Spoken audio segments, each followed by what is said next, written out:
Hey everybody, welcome back to Chasing Mania, and if you are new to the show, I'm Andy J, and this is a place that we talk about all things bipolar. As always, as a disclaimer, I am not a medical professional. I repeat, I am not a medical professional, so all views on the show are mine and mine alone.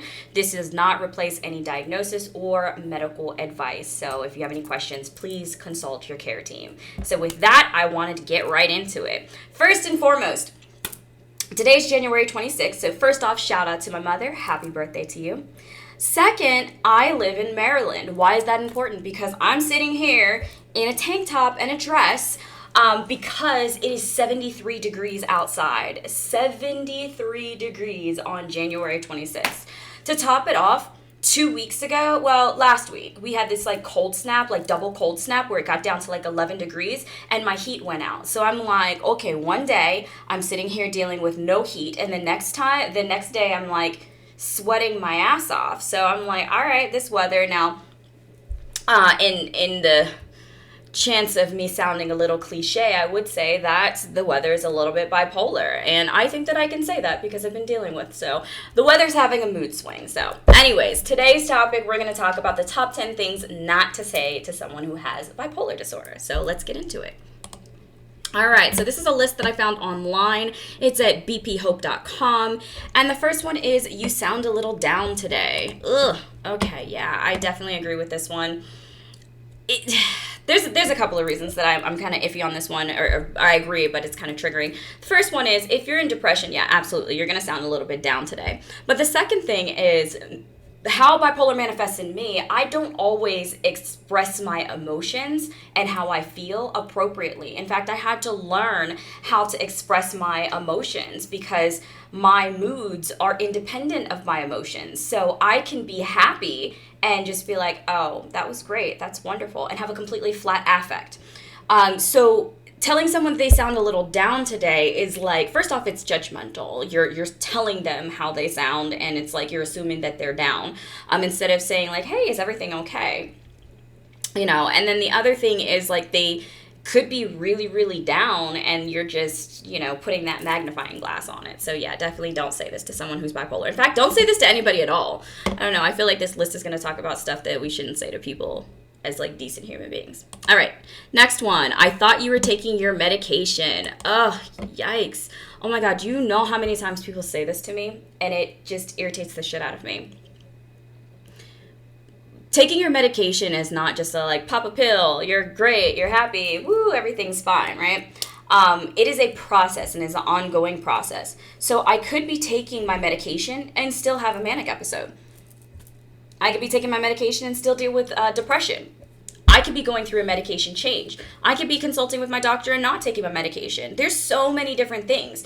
And it's really none of anybody's business unless, they kind of live with you or you're super close to them, in which case this conversation's a moot point. But it's really no one else's business if you're taking your medication or not, unless you're doing something that is unethical, illegal, or moral, or dangerous to that person. So yeah, I thought you were taking your medication. Ugh. That's just like saying, I thought you were going to the gym. Ugh. Ouch. All right, on to the next one. Oh God, I've had this one said to me so many times. You're too smart to have bipolar disorder. Oh my God. Oh, that drives me crazy. It's you're too smart to have bipolar disorder. You're too pretty to have bipolar disorder. You're too young to have bipolar disorder. You're too short to have bipolar. It's insert backhanded compliment here.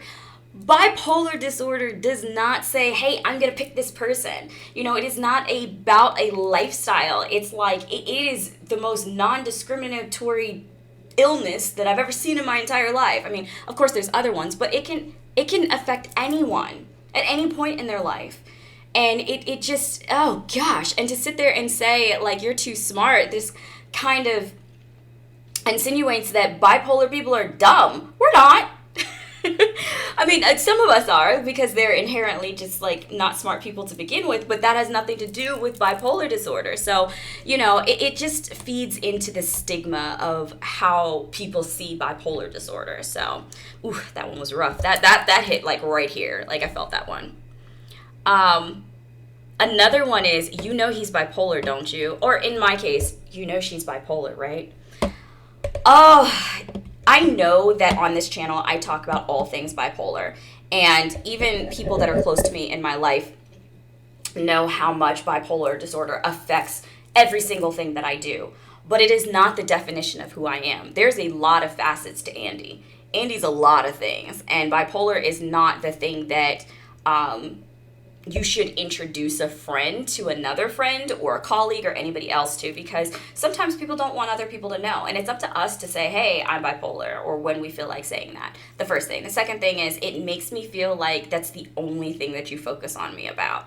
Now, like I said, I have this channel that's talking about all things bipolar, but my whole world doesn't focus around this channel. My whole world is doing other things. So yeah, be careful about this one if you do have a friend and who has bipolar disorder, identifying and introducing them to someone else. And this is also true for like anything. Like, I don't want to be like, oh, you know he's diabetic, unless you're trying to feed him something.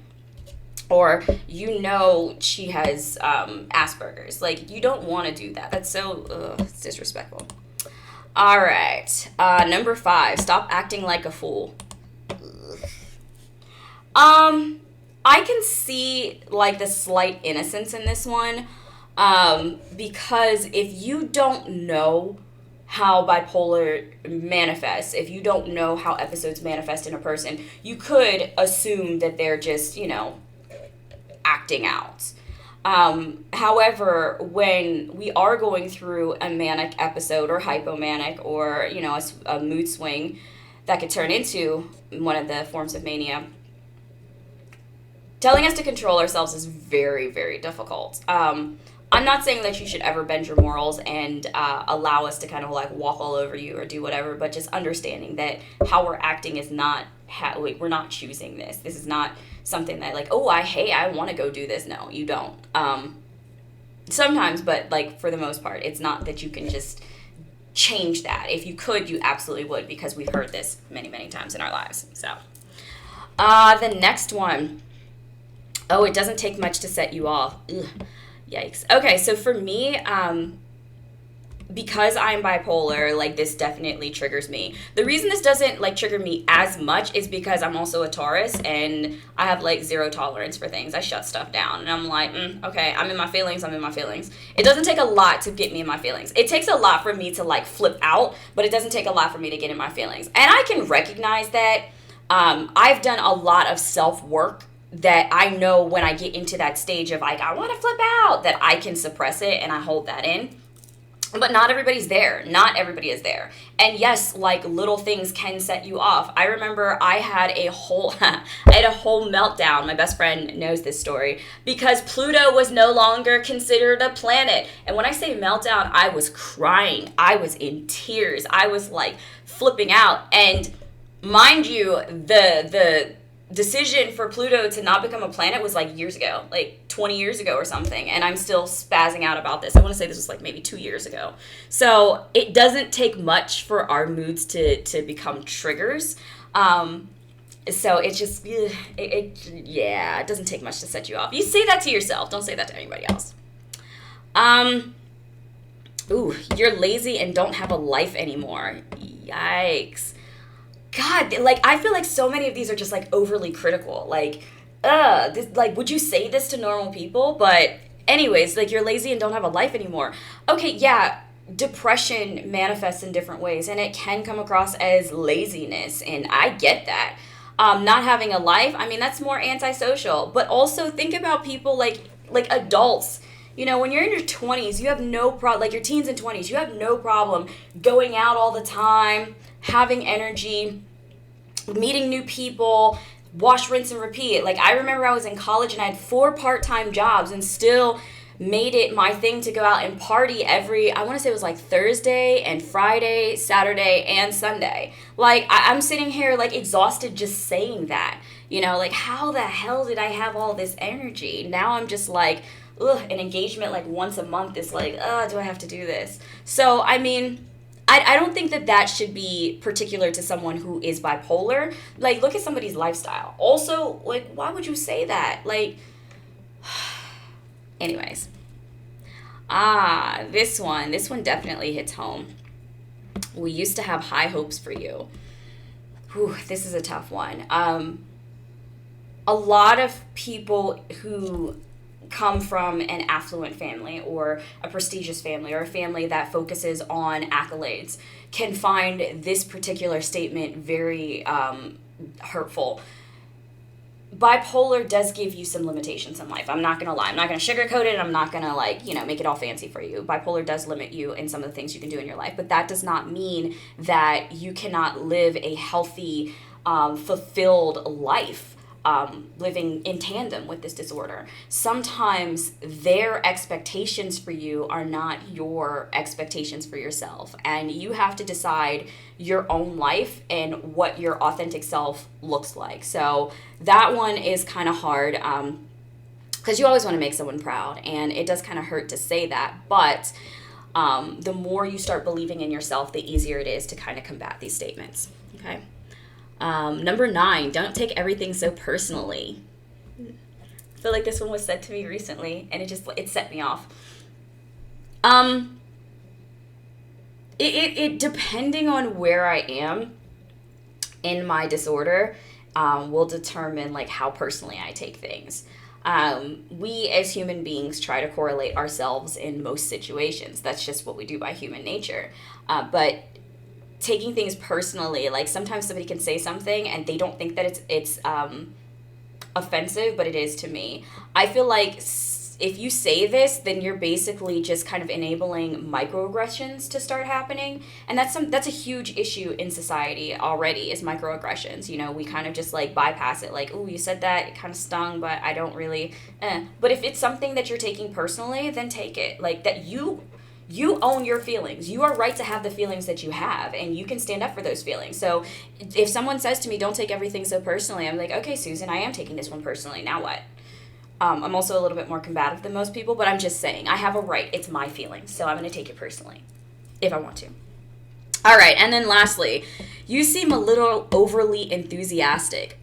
All right, first off, why is it bad to be enthusiastic about something? Like, Jesus Christ, we're in a society that is over-medicated, over-stimulated, over-scheduled, under-respected, under-appreciated, and we are in this burnout culture. Why can't I be enthusiastic about something? It could be something stupid. Like, I'm freaking excited right now that I'm drinking this coffee. Like, okay, here's why I'm excited. I get coffee downstairs in my apartment every single day, and when I get like halfway through the coffee, like I just dump it out and get a new one because I want it warm. I don't want it hot. I drink it with 2 ice cubes, right?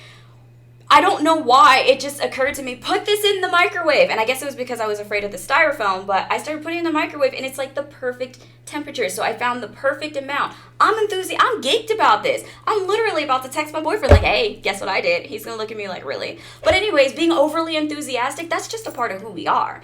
It doesn't have to do with a manic episode or, anything. It's just be happy. Like, why would you criticize someone for being happy? In fact, I need to take it down a notch because I'm getting overly enthusiastic about not doing this thing. So anyways, what can I say? Words hurt, and being bipolar, we do have a sensitivity, especially because there's such a stigma in society about having bipolar disorder. I'm not saying that it's right for you to just yell at everybody who says these things to you if you have a bipolar disorder or think you might.